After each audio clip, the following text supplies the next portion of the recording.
Bitti mi? Cevap verebilirim. Şöyle bağlantı kuruyorum. Çocuk psikolojisi, eğitim psikolojisi teşvik edilebilecek bir şey değildir. Özür diliyorum.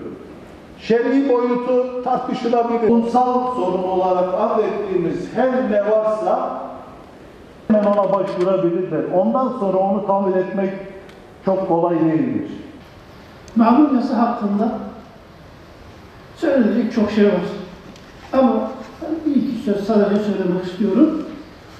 Bunun evrensel kanunlara aykırı olduğu gibi ilahi kanunlara da aykırıdır. Örf ve adetlere de aykırıdır. Ters bir yasa, hiçbir tarafından tutulacak bir yasa değildir. Yani bir muhakemede sadece bir kişinin ağzından çıkan bir ifade diğerini hemen mahkum edecek, şahit ispat gerek yok, hemen hüküm verilir. Böyle bir hüküm dünyanın hiçbir mahkemesinde, bırakın şer'i hükümleri, ilahi hükümleri, beşeri hiçbir mahkeme iki tarafın beyanlarını dinlemeden, avukat kardeşlerimiz burada, hüküm vermek yoktur. Davalı davacı ikisi beyanlarını açıklayacaklar, ispatını yapacaklar, muhakeme kurulu o zaman kararını verecek. Ama sadece birinin ifadesiyle hemen diğerini mahkum etmek, hatta kendi ifade etme bile hakkını, özgürlüğünü tanımamak bir safsatadır yani. Bunun değiştirilmesi mutlaka gerekiyor. Mutlaka bundan bu milletin kurtulması gerekiyor. Sanırım bizim dışımızdaki milletler böyle bir kanun bizde var olduğunu bilseler, duysalar bize gülecekler ya. Ne biçim hukuk varmış burada? Hukukun neresi var burada?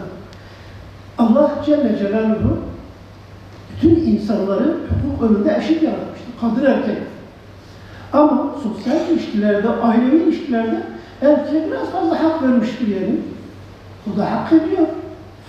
Fıtri olarak erkek bir takım farklı özelliklere sahiptir. Daha güçlüdür, daha cesurdur, daha kuvvetlidir.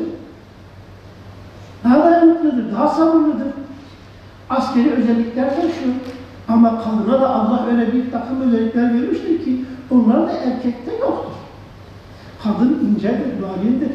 Merhamet, şefkat sahibidir. Annelik duygusu vardır kadında.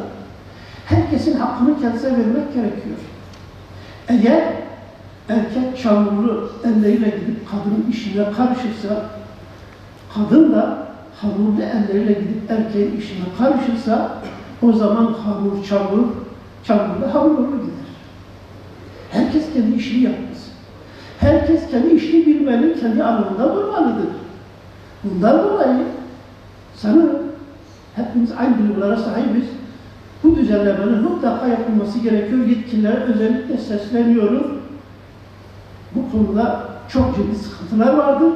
Büyük bir yozlaşma vardır. Toplum yozlaşma doğru gidiyor, bozuluyor. Elden çıkıyor, nesil gidiyor. Yok işte şöyle oldu, böyle oldu. Efendim, temel bozuktur. Temeli düzeltmemiz lazım. Özellikle yetkililer bu konuda daha çok dikkat etmeli, hassas davranmalı. Aileyi ayakta tutan değerleri korumalı. Aile, toplumla beraber hem kimliğimizin hem de küresel anlamda medeniyet iddiamızın temel yapı taşıdır. Aile, bireyin, toplumun, devletin ve medeniyetlerin inşa sürecinin özünü, hareket noktasını oluşturur. Aile, dış tehditlere karşı da bir kalkan ve bir kale durumundadır. Aile, yapısını diri ve dinamik tutan toplumlar tüm zor şartlarda buna rağmen benliklerini yitirmemişler ve şuurlu bir toplumsal aktarım sağlamışlardır. Bugün küresel halaksızlık, savaşlar, göç, kentleşme, medya, ekonomi, siyasi tercihler gibi baskın unsurlar aile üzerinde önemli çözülmelere ve yıkımlara sebep olmuştur. Biz 62-84'de okuduğumuzda eş kavramının kaldırıldığını, partner kavramının getirildiğini görüyoruz. Yani nikahsız, kayıt dışı veya ahlak dışı birlikteliği de özendirdiğini görüyoruz. Burada Sıla ve Ahmet Kural'ın olayı zaten bu, başka bir şey değil. Basit bir aşk hikayesi ama maalesef gündemimizi meşgul ediyor. Yine 6284, madem çok kaliteli bir yasa, 2012'de imzalandı ve kabul edildi. 2012'den bugüne baktığımızda maalesef kadın cinayetleri artarak devam etmiştir değerli arkadaşlar. 6284 sadece provoke eden bir yasa ve batı kaynaklı bir yasa. Almanya bile 9 yıldır bu yasayı bekletmekte ve bir kısmını uygulamakta ve hiçbir şekilde Almanya'da benim eniştem doktor, kendisiyle bunları konuşuyoruz. En fazla bir hafta veya 10 gün uzaklaştırma yapılmaktadır. 6 ay uzaklaştırma, ekmek peynir gibi dağıtan ve en başta suistimal eden zaten yasa koyucunun kendisi, savcılarımız, hakimlerimiz, burada suistimal eden kadınlarımız, erkeklerimiz değil. Bunu matbu olarak ekmek peynir gibi dağıtan kurumlarımız. Yani burada konut hakkının ihlali bence ciddi anlamda bir paradokstur. Artı 62-84'te neden uzlaşma, aile içi uzlaşmayı kaldırıyorlar? Bunu da düşünmek lazım.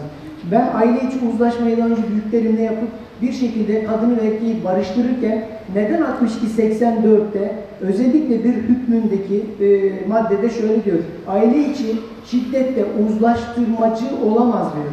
Yani burada amaç ne? Benim ailemin yıkılması mı? Almanya çok değerli bir yasaysa neden kabul etmiyor? Hırvatistan neden şu an kabul etmiyor?